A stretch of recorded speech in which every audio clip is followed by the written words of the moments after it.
Hudson County View, live and uncut. And I'm your host, your reflection of perfection, and your number one selection, John Arhitis, talking the latest and greatest in Hudson County news. So quite a few things happening in the past 7 days, which is not unusual. So first off, we got CarePoint Health. Of course, they own Bayonne Medical Center, Christ Hospital in Jersey City, and the Hoboken University Medical Center. They wrote a letter to Governor Phil Murphy asking for $129 million in American Rescue Plan funds. So unclear what they're going to receive, if anything, but we're going to tell you what the ask is and where we're at and break that down. Also going to talk a little bit about what's going on in that 8th District congressional race. Of course, it's a three-man contest, but it's basically been treated like a horse race between Hoboken Mayor Ravi Bhalla and the incumbent Congressman Ravi Menendez. So Menendez had a slight fundraising edge and has a notable amount more cash on hand than the mayor. The mayor, though, has raised more to date, so we're going to break some of that down for you today. We're also going to talk a little bit about what's going on with NJ Transit. Of course, last week they approved 15% fare hikes. That includes 3% hikes in perpetuity going forward. So that means in the next 6 years, that's a 30% fare in hike for New Jersey commuters. So we're going to talk about that meeting. Also going to chat a little bit about this ranked choice voting out of Jersey City Council and what that trigger ordinance means. All that and a whole lot more. But right after we come back, I'm going to be joined remotely by Jersey City Board of Education Trustee Younass Barkouch. We'll be right back.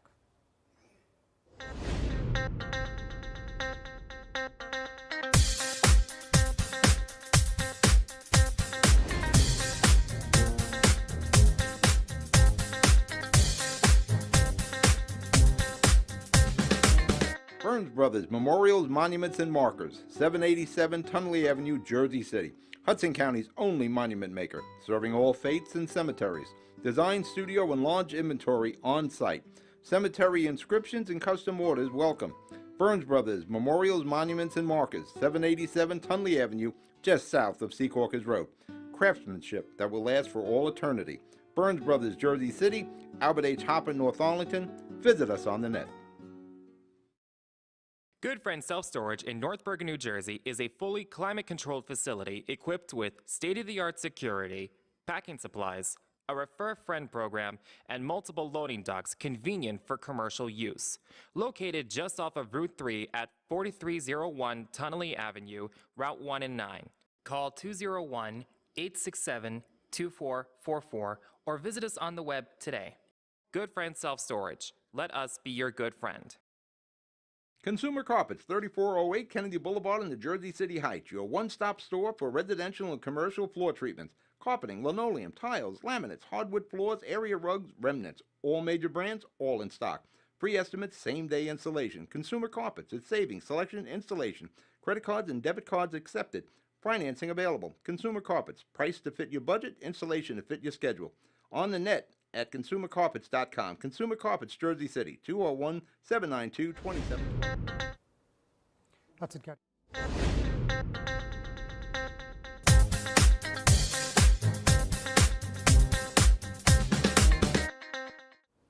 Hudson County View, live and uncut. John Arhitis. So we're just getting our guest acclimated remotely, joining us via cell phone. So for the time being, we're just going to talk about some of those. Oh, actually, he's here. So, okay, here is Jersey City Board of Education Trustee Younass Barkouch. Younass, thanks for making this a priority, and thanks for jumping in via cell phone. Sorry we couldn't be sitting next to each other, but thank you for making this a point. Thank you for having me, John. And I'm sorry that, I'm on my laptop, but I'm on my hotspot, so the connection is horrible. But thank you for having me. You're welcome. The connection actually seems fine. I mean, the lighting is not perfect, but, we'll see what we can do in post. But so first of all, obviously, I don't think it's a stretch to say that the Jersey City Board of Education has been one of the most chaotic governing bodies in the past couple months, probably the duration of this year, really. Now, there was a brief point where you were the vice president, and then, you saw all the memes about survival and such, and then they voted you out. So tell me about how this whole situation of becoming VP and then being removed unfolded from your point of view. From my point of view, we originally wanted to remove the previous leadership because we felt that they weren't taking our opinions or advice into consideration. They weren't transparent in terms of what the administration was doing outside of school board meetings. whether it was between employees or parents or students. And, it had been going on since former President Ioffe had been president in January 2023. And I think some of the new board members, specifically Trustee Morris, he noticed that after he voted her in and decided to rescind his vote. So for me, it was just trying to do the right thing, trying to increase the transparency for the community, trying to hold the board members and the administration accountable. And I was very fortunate to gain the support of of the majority that put me and Trustee Morris in the leadership. But I learned that, with leadership comes expectations, right? And I realized that the vice president position was nothing but an honorary title, and it was something that was going to be used against me every time there was a vote that we disagreed upon. And so the first incident this came to was deciding whether or not we should reschedule Eid from April 8th, as the district calendar originally had it on, to April 10th, as every Muslim in the world celebrated on. And so, my fellow trustees didn't understand the need to reschedule. I couldn't reason with them. 41 speakers advocating for Eid at our public comment couldn't reason with them. And so they were upset with me and decided to remove me. But I am very grateful that they removed me, because it gives me the freedom to speak on whatever I please without having to worry of being removed. So, in your estimation, from what you gathered, this situation came about solely because of your advocacy for making sure that Eid was celebrated on the correct day. Is that right? I think a large role of it, in terms of the trustees outside of President Morris, a large part of it came from refusing to accept at the March 18th meeting that they did not want to take a vote to reschedule Eid. In terms of, Trustee Morris, who's the current president, I think his resentment towards me, or his refusal to advocate on my behalf after pushing me to be his vice president, was that after we had ousted former President Ioffe and former Vice President Noemi Velasquez, I had decided, after listening to the community, that maybe I should step up for president, because Trustee Morris, he's 2 months into the position. He's just coming off a suspension when he first got elected. And there's a lot of distrust between the community and himself. And so I thought, maybe being the veteran board members, I could lobby to my board members and ask if I could be president and Trustee Morris could be vice president. Trustee Morris immediately got on the defensive and, used the Eid thing to ultimately oust me. All right, point taken. So, there's obviously so many things happening with this Board of Education right now, but as far as the actual budget goes, that actually was introduced without much fanfare, even though it's an over $1 billion budget and it's the mandatory 2% tax increase. But because there's been so much, for lack of a better word, shenanigans since then, no one's really talking about that. So what do you think about this year's municipal spending plan, and why do you think this is the right step forward for the district? I mean, I'll be honest with you. As long as we pass a budget, that's all that matters to me, right? As long as we make sure students have access to the resources that they need, that's all that matters to me.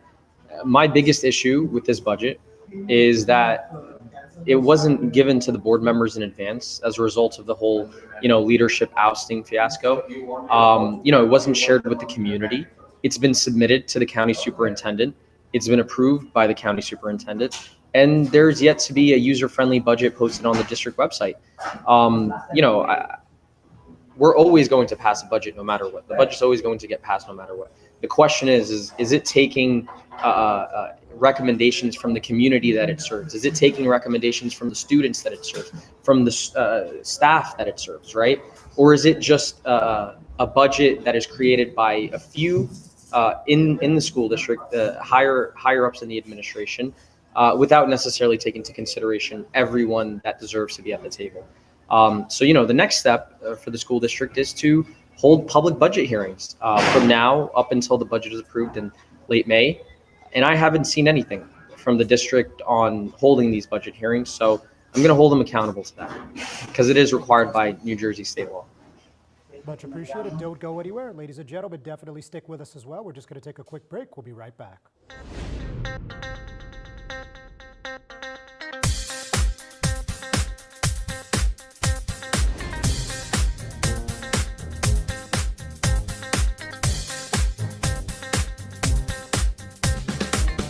Burns Brothers Memorials, Monuments, and Markers, 787 Tunley Avenue, Jersey City. Hudson County's only monument maker, serving all faiths and cemeteries. Design studio and large inventory on site.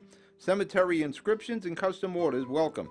Burns Brothers Memorials, Monuments, and Markers, 787 Tunley Avenue, just south of Secaucus Road. Craftsmanship that will last for all eternity. Burns Brothers, Jersey City, Albert H. Hopper, North Arlington. Visit us on the net.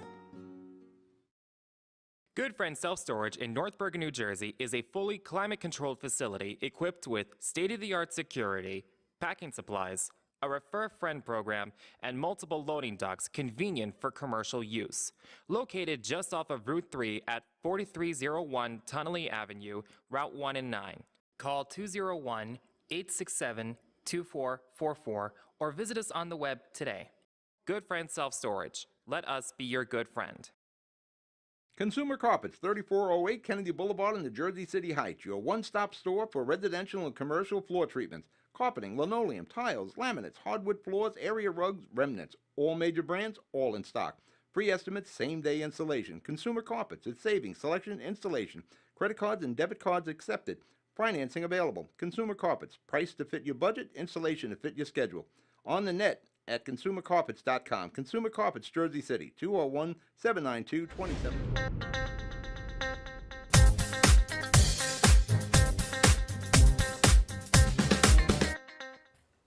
Hudson County View, live at Uncut. John Arhitis, and I'm still here with Jersey City Board of Education Trustee Younass Barkouch. So, Trustee, let's talk a little bit about another hot topic, the DOE. There was a letter from former Governor Ravi, who is now a Jersey City mayoral candidate, who is highly critical of the standardized test scores in the district, and we've seen a lot of pushback from a couple members of the JCEA. So what do you think about this whole situation and what has been said, and, you know, just what's your point of view on this one? I won't get involved in the feud or the beef between former Governor McGreevey and the JCEA. In my opinion, you know, both sides present valid arguments. In terms of, you know, student performance data, that was originally the whole reason why I ran for the school board, right? I did a fellowship project my senior year of Rutgers where I identified and investigated educational inequity based on school performance data provided by the New Jersey Department of Education.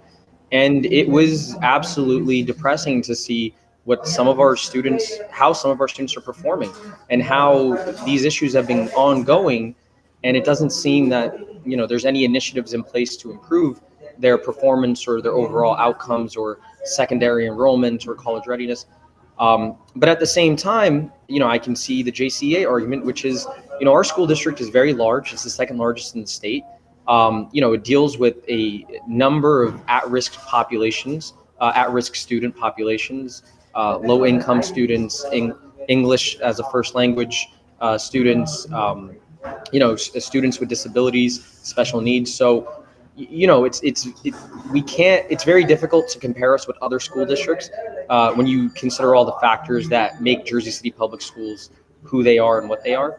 But ultimately, I do think that the feud aside, you know, the school board needs to do a better job of getting more public input, of including community members in their decision-making process. You know, everyone knows that I'm a legislative aide, and what I've seen in the Assembly and in the Senate, you know, during budget season is various community members, various organizations, you know, reaching out to their elected officials at the state level and going, hey, like, we'd like to see this portion of the budget allocated towards this. And I think that's what all school districts, especially Jersey City Public Schools, should be offering its constituency, its parents, its students. I mean, we offer students a participatory budget as part of the citywide student council. And, you know, in the past 2 years, I've realized that, you know, students don't have the sole discretion to decide how that money is spent. Oftentimes, you know, they're influenced by their, you know, their principals or the people responsible for running citywide student council. I've heard that athletic directors don't get the opportunity to provide their input in terms of, you know, what resources they need for sports, after-school activities. You know, when the budget for after-school activities and sports is combined and it's a measly $6 million, it's pretty upsetting. It's pretty disturbing. So I think personally the schools should do a better job of listening to the students, the parents, as well as their staff, and not just the higher up ones.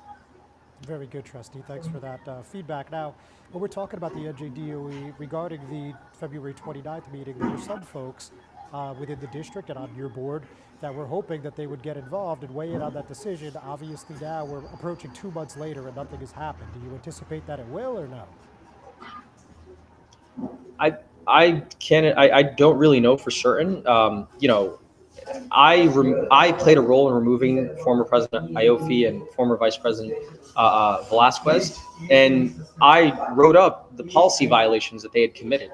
So I imagine who's ever responsible read these policy violations because they're within the guidance of state law and realized that, we had every right to remove him. My issue with my removal was everything that I'd quote unquote violated was from our ethics rules.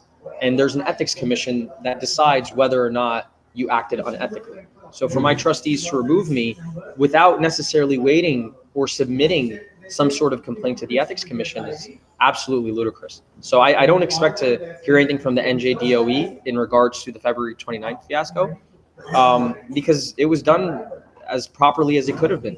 And there is a need to create policy now for Jersey City Board of Education, so that way the next time we come across a situation like this, we don't have to go up to the state, we don't have to go up to the county superintendent. We have a policy that clearly dictates what we can and what we can't do in terms of removing leadership. I don't think anybody would disagree with that. I mean, I don't think people want to see this happen every 2 weeks, 3 weeks, whatever. Real quick before you go, to circle back to Eid briefly, Trustee, there was an iftar celebration, and we saw these two completely different points of view from President Morris and Ward D. Councilman Youssef Saleh.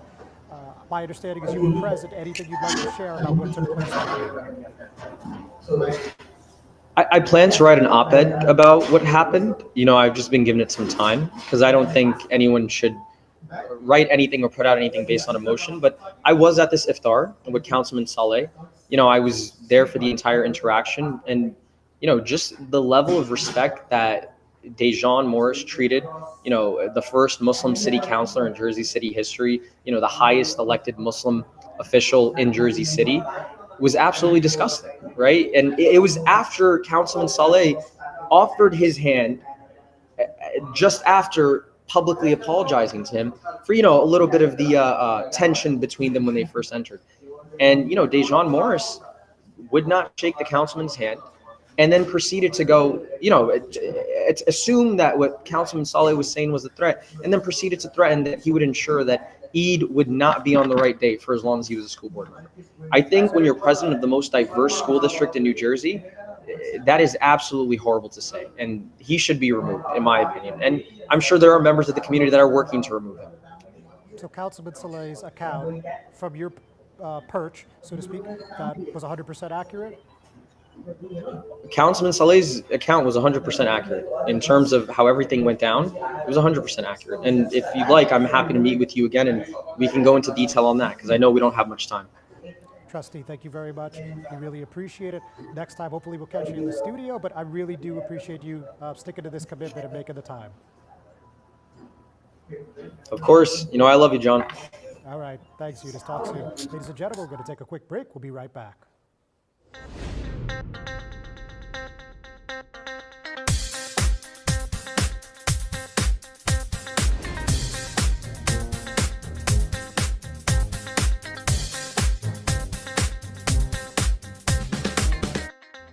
Newport, the luxury waterfront community on the Hudson River, offers a quality of life you deserve in one of our many high-rise towers.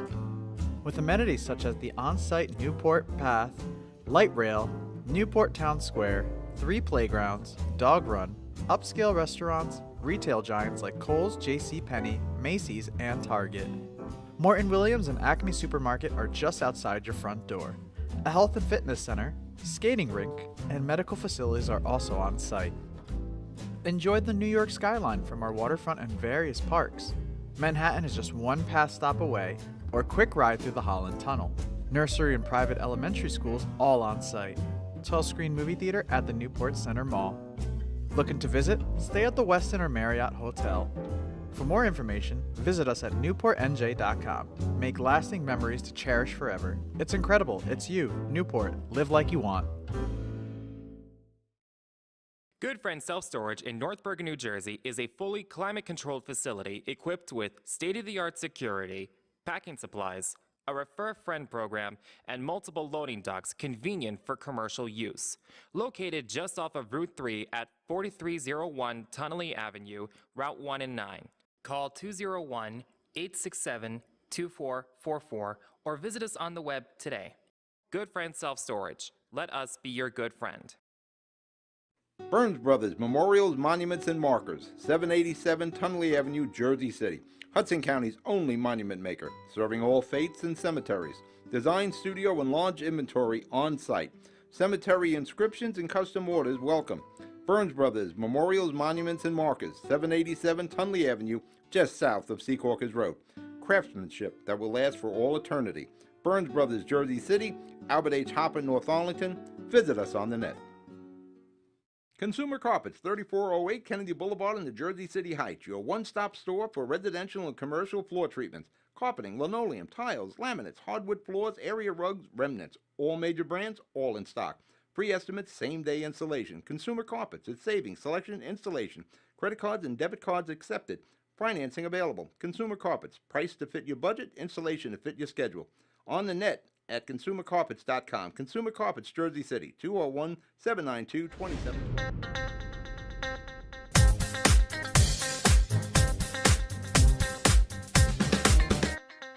Hudson County View live on Uncut, John Arhitis.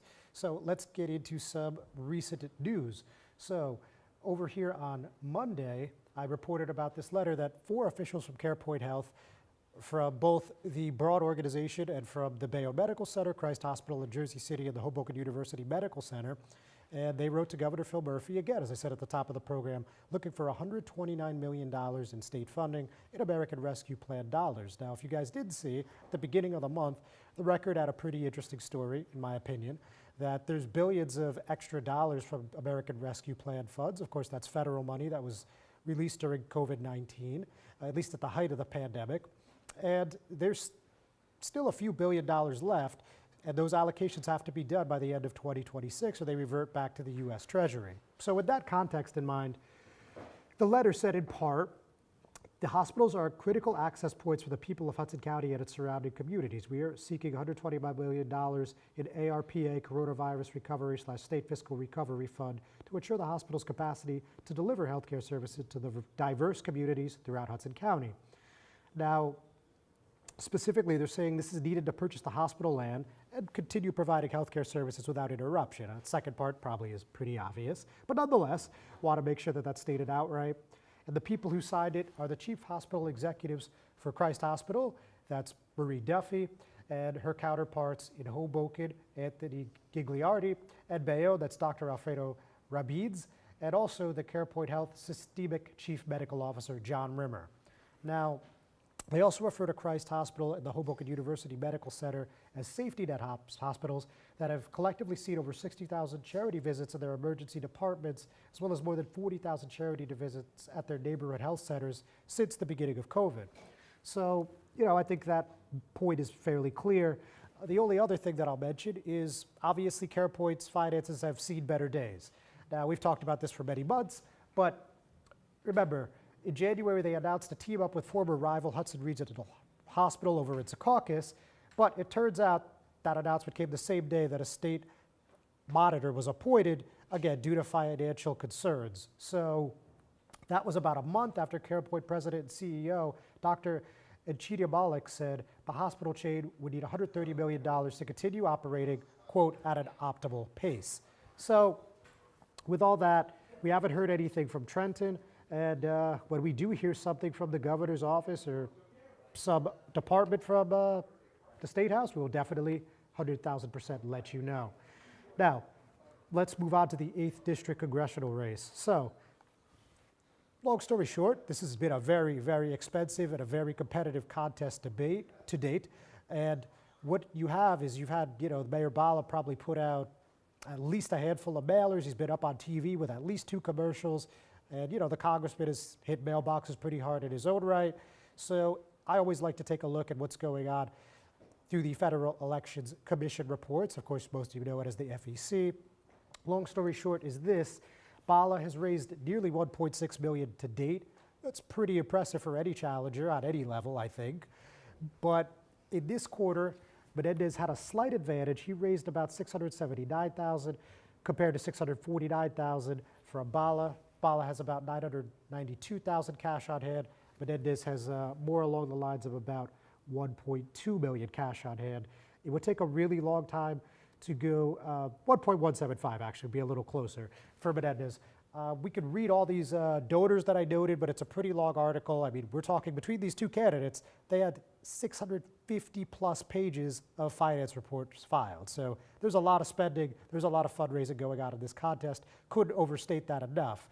And certainly it's only gotten more interesting with no county lines for Democrats this election cycle. Now, the only other point that I'll make here, actually 2 points. So Kyle Jacey, the third candidate in the race, has only raised $4,648, so not really enough to compete in this one. I mean, this is going to be really competitive and really expensive, as we've seen. Now, perhaps the most important point, at least from my vantage point, my point of view, is that on May 28th, we have confirmation from Mayor Bhalla and Congressman Menendez that they'll be here at Hudson Media Group at 6 p.m. to do a 1 hour long debate.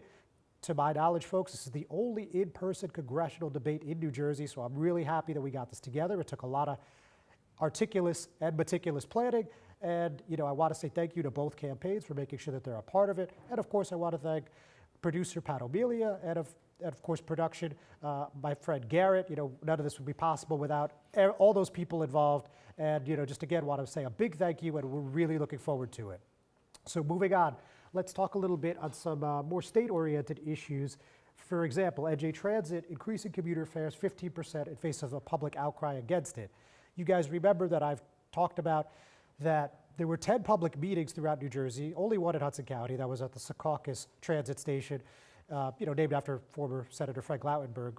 And eventually, there was over 900 people, including a couple dozen last Wednesday. At the end of the day, the 15% hike was increased, and the only real feedback we got is that one of the board members said that, well, we didn't really have any choices other than to cut services or hike the rates, which certainly some people are not particularly happy with, and that includes Mayor Bhalla, actually, who went to both the Secaucus meeting and the board of directors meeting, and he came out today reiterating his stance that Governor Murphy should veto the minutes. He did do this in October, if you remember, with the Turnpike Authority, so it's not unprecedented, but I wouldn't get your hopes up either. So folks, we're going to take one more break. We'll be right back.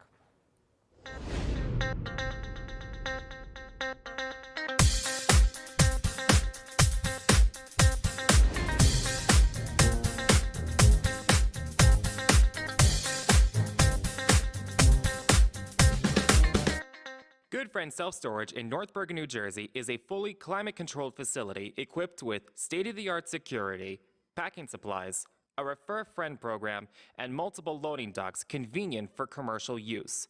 Located just off of Route 3 at 4301 Tunnelly Avenue, Route 1 and 9. Call 201-867-2444 or visit us on the web today. Good Friend Self-Storage. Let us be your good friend. Newport, the luxury waterfront community on the Hudson River, offers a quality of life you deserve in one of our many high-rise towers. With amenities such as the on-site Newport Path, light rail, Newport Town Square, 3 playgrounds, dog run, upscale restaurants, retail giants like Kohl's, JCPenney, Macy's, and Target. Morton Williams and Acme Supermarket are just outside your front door. A health and fitness center, skating rink, and medical facilities are also on site. Enjoy the New York skyline from our waterfront and various parks. Manhattan is just one pass stop away, or quick ride through the Holland Tunnel. Nursery and private elementary schools all on site. 12-screen movie theater at the Newport Center Mall. Looking to visit? Stay at the Westin or Marriott Hotel. For more information, visit us at newportnj.com. Make lasting memories to cherish forever. It's incredible. It's you, Newport. Live like you want. Burns Brothers Memorials, Monuments, and Markers, 787 Tunnelly Avenue, Jersey City. Hudson County's only monument maker, serving all faiths and cemeteries. Design, studio, and large inventory on site. Cemetery inscriptions and custom orders welcome. Burns Brothers Memorials, Monuments, and Markers, 787 Tunnelly Avenue, just south of Secaucus Road. craftsmanship that will last for all eternity. Burns Brothers, Jersey City, Albert H. Hopper, North Arlington. Visit us on the net.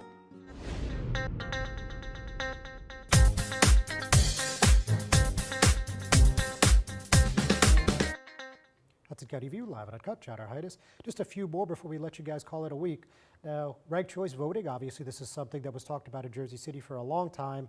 And we also, a lot of you probably forgot, I mean, honestly, I sure did. Hoboken City Council approved this at the end of 2021, and that was a trigger ordinance. So what does that mean? Now, a trigger ordinance in this particular instance means that in the event that the New Jersey legislature approves this ranked choice voting bill, which currently is being sponsored by State Senator Raj Mukherjee and Assemblyman John Allen, of course, of Jersey City and Hoboken, respectively, then what will happen is it will trigger a local referendum to let the voters decide if they want ranked choice voting in their respective municipality. So that's two big ones in Hudson County, but of course, a lot of work to be done in Trenton. So the only thing that I'm going to note here, since we're running low on time, short on time, is that it was a 7-0-1 vote. Ward C Councilman Rich Baggiano abstained, and Ward A Councilwoman Denise Ridley was absent. The measure was sponsored by Councilmen James Solomon and Frank Gilmore of Wards E and F, respectively. So, going right down the street back to Hoboken, you guys recall last week that there was a vote on their budget. Got voted down, or sorry, 2 weeks ago, there was a vote on their budget. It's approximately $144.3 million. It came with a 5.9% tax increase, and you saw 5 council members vote against it. And that was Paul Presenzano, Tiffany Fisher, Mike Russo, Ruben Ramos, and Jen Giattino, who was the council president. And most of them cited the fact that they did not get a chance to look at the budget. They said they got the budget between 11 a.m. and noon on that day, and the meeting was at 7 p.m. And for any of you that's gone through a municipal budget, it's not exactly quick reading, so they decided that that wasn't good enough. As a result, there was a special meeting on Monday at 5:30, and in what I think has a strong contender to be a Hudson County record, this meeting was just 7 minutes. Now, really, if it wasn't for the one public comment, we could have been done in like 3 minutes, and that certainly would have been a record, but nonetheless, that's what happened. And there's really not much else to tell there other than that the budget hearings are underway, and there was some last night. There was actually one right after the Monday meeting, and there is a regular meeting tonight at 5, and then there's another special meeting for April 24th, also at 5. Not really sure why they're moving the times around here, so I'm hoping to get some clarity on that and let you guys know. And finally, on a last final Mile Square City note, Hoboken Democratic Committee, who you know went against the HCDO and ended up endorsing Mayor Ravi Bhalla for Congress and U.S. Rep. Andy Kim for Senate. That's back when First Lady Tammy Murphy was still in the race. You saw right after that vote last month, the chair, Rachel Hodes, resigned. Now her successor has been named, and it is Councilman-at-Large Joe Quintero. Not a big surprise. You knew it was going to be somewhat affiliated with Mayor Bhalla. He ran with him in 2021, and he was one of the first people to publicly embrace the idea of Bhalla running for Congress. With that, folks, we're going to call it a week. Next week, I'm going to be joined with New Jersey City University President Andres Acebo. We'll see you then.